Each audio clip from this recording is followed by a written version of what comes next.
Bonjour, bienvenue au domaine Moura, propriété extraordinaire avec des artistes aux manettes pour nous signer des cuvées surprenantes. Donc le domaine Moura, nous sommes en Loire méridionale, porte de la Vendée. Un domaine qui produit des vins vraiment très très intéressants, des rosés très frais, très éclatants.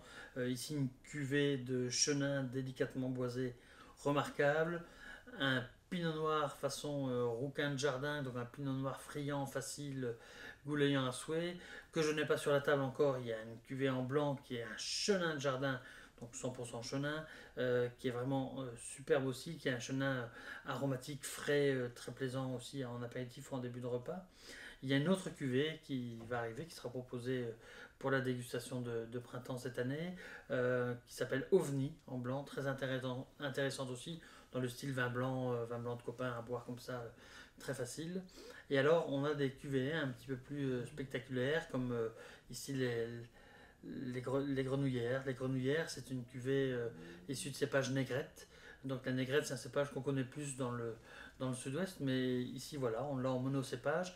Et la façon dont c'est interprété par le domaine Moura et par le terroir est vraiment très très intéressant. Donc c'est vraiment un vin à découvrir. C'est moyennement corsé, c'est très élégant, avec des touches un petit peu poivrées. Je trouve ça vraiment superbe.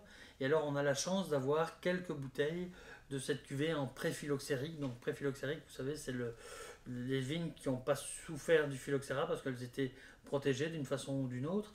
Et ici, elles ont été protégées parce que le terroir des grenouillères, en fait, c'est en face du marais Poitevin.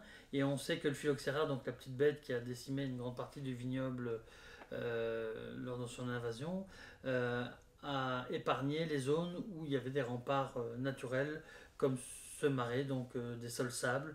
Et la petite bébête, n'arrivant pas à se déplacer dans le sable, elle a laissé les vignes tranquilles. Donc voilà, ici on a un témoin de l'histoire dans une bouteille et le vin est bien sûr remarquable. Donc un domaine à découvrir, vraiment, une autre interprétation des cépages, une autre façon de voir aussi. Et vous voyez, c'est des gens qui travaillent très sérieusement, mais quand on voit l'image du rouquin de jardin ou de la rosée de jardin ou encore du chenin de jardin, pardon, ce sont des vignerons qui ne se prennent pas au sérieux, mais qui travaillent très bien. Bonne dégustation, bonne découverte. Au revoir.